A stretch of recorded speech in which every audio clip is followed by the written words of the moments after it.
শুভ নববর্ষের অগ্রিম শুভেচ্ছা জানিয়ে আজকে দারুণ একটা মিষ্টির রেসিপি শেয়ার করছি। সেটা খুব কম খরচ এবং খুব কম সময়ের মধ্যে শুভ নববর্ষের মিষ্টির রেসিপি, যেটা আমাদের মনে প্রাণে জুড়ে আছে। সেই মিষ্টিটি হচ্ছে রসগোল্লা।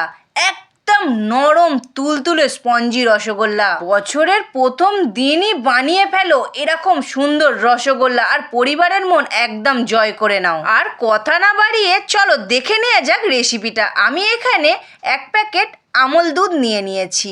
তোমরা মনে করলে এখানে গরুর দুধও ইউজ করতে পারো, কিন্তু ছানাটা হতে হবে খুব সফট। আর ছানাটা সফট করার জন্য আমি এখানে 500 গ্রাম আমল দুধের একটা প্যাকেট নিয়ে নিয়েছি। এবার দুধটাকে খুব ভালো করে হাতার সাহায্যে এইভাবে ফাটিয়ে ফাটিয়ে ফুটিয়ে নিতে হবে, যাতে না একটুও সর পড়ে। সর পড়লে কিন্তু ছানাটা খুব ভালো হবে না। এবার এখানে আমি 1 চামচ ভিনিগার নিয়েছি আর 3 চামচ জল দিয়েছি। দিয়ে মিক্সড করে অল্প অল্প করে ভিনিগার আর জলের মিশ্রণটা দিয়ে খুব সুন্দর একটা ছানা বানিয়ে নিচ্ছি। আর গ্যাসের ফ্লেমটা কিন্তু একদম লোতে রেখে দিতে হবে, দিয়ে ভিনিগারটা দিতে হবে, দিয়ে খুব সুন্দর করে একটা ছানা কাটিয়ে নিয়েছি। আর ছানাটাও তবে বারবার বলছি কিন্তু খুব সফট। এবার ছানাটা আমি ঢেলে দিলাম একটা কাপড়ের মধ্যে, মানে একটা ছাঁকনির মধ্যে কাপড় রেখেছি, তার মধ্যে ছানাটাকে দিয়ে দিলাম। দিয়ে এবার নর্মাল ঠান্ডা জল দিয়ে খুব ভালো করে ছানাটাকে ধুয়ে নিতে হবে, যাতে ভিনিগারের যে একটা টক ভাব, এই টক ভাবটা যাতে না কোনোভাবে ছানাতে থাকে, তাহলে কিন্তু মিষ্টিটা একটু টক টক হয়ে যাবে। খুব ভালো করে এটাকে হাত দিয়ে দিয়ে ধুয়ে নিতে হবে। নিয়ে এইভাবে নিংড়ে নিলাম কাপড়টাকে। যতটা পারবো চেষ্টা করবো এইভাবে নিংড়ে নিংড়ে ছানার জলটাকে আমরা ঝরিয়ে নেব। খুব ভালো করে আমি এই কাপড়টার মধ্যে ছানাটাকে আবার একটু জড়িয়ে আমি একটা ভারী নোড়া চাপা দিয়ে দিলাম। তোমরা তোমাদের মতো ভারী একটা জিনিস এই ছানার উপরে চাপা দিয়ে দেবে, যাতে ছানার যেটুখানি জল আরও থেকে থাকে সেটা সুন্দরভাবে বেরিয়ে যাবে। আর ছানাটা রাখতে হবে 10 থেকে 15 মিনিট রেস্টে।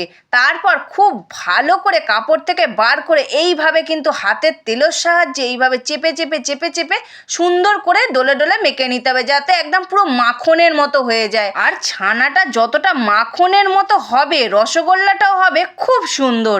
ব্যাস আমার এখানে সুন্দর করে মাখা হয়ে গেছে। আমি অল্প একটুখানি এলাচ গুঁড়ো দিয়ে দিলাম, আর একদম অল্প, মানে মশলার যে ছোট ছোট চামচ হয় ওই চামচের ওই 1 চামচের মতো ময়দার গুঁড়ো দিয়ে দিলাম। দিয়ে আবারও বেশ কিছুক্ষণ মেখে নিলাম। নিয়ে এবার ছোট ছোট করে আমি লেচি কেটে কেটে আলাদা করে এক এক করে রেখে দেব। দিয়ে এবার হাতের তালুর সাহায্যে খুব সুন্দর করে রসগোল্লার মতো গোল গোল করে নেব। দেখো বন্ধুরা কতটা সুন্দর হয়েছে। এইভাবে যদি মাখতে পারো আর এইভাবে সুন্দর করে লেচি কেটে গোল করে নিতে পারো, রসগোল্লা হবে একদম নাম্বার 1। শুধু রসগোল্লা বানানোর জন্য এখানে ছানা গোল করলে তো হবে না, তার জন্য এখানে দারুণ একটা রসও তৈরি করতে হবে। আমি এখানে 1 কাপ চিনি দিয়েছি আর 3 কাপ জল দিচ্ছি। 1 কাপ চিনিতে 3 কাপ জল দিয়ে খুব ভালো করে রসটা ফুটে গেল যেই আমি এখানে 2টো ছোটো এলাচকে থেঁতো করে দিয়ে দিলাম। দিয়ে বেশ কিছুক্ষণ একটু ফুটিয়ে নেব। বেশি কিন্তু গাঢ় করতে যাবে না। ওই 1 থেকে 2 মিনিট যেই ফুটে উঠবে, তারপরেই আমি ছানার এই গোল্লাগুলোকে দিয়ে খুব ভালো করে একটা ঢাকনা চাপা দিয়ে দেব। তারপর কিছুক্ষণ বাদে খুলে এইভাবে হাতা দিয়ে দিয়ে সুন্দরভাবে নাড়াতে হবে। দেখো বন্ধুরা রসগোল্লাগুলো কতটা সুন্দরভাবে টুবু হয়ে ফুলে উঠেছে। আর হাতা দিয়ে এইভাবে নাড়াচ্ছি কেন বন্ধুরা, যাতে রসগোল্লাগুলো এদিক থেকে ওদিক ঘুরে ঘুরে গিয়ে খুব সুন্দরভাবে সিদ্ধ হয়ে যায়।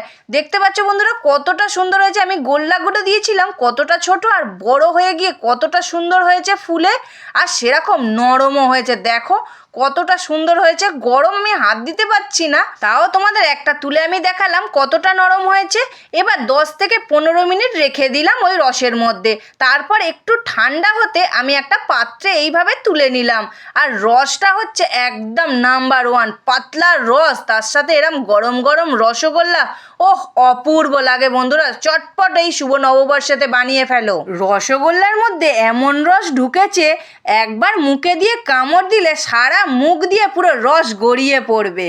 বন্ধুরা পুরো রসগোল্লার রেসিপি তো তোমাদের সাথে শেয়ার করলাম। এই শুভ নববর্ষেতে চটপট বানিয়ে ফেলো। আর কে কিরাম বানালে অবশ্যই আমাকে ঝটাপট একটা কমেন্ট করবে। নতুন বছর সবার খুব ভালো কাটুক। আর নতুন বছরে নতুন নতুন রেসিপি পেতে সাবস্ক্রাইব করো স্বাদের খোঁজে উইথ বান্টির চ্যানেলটিকে।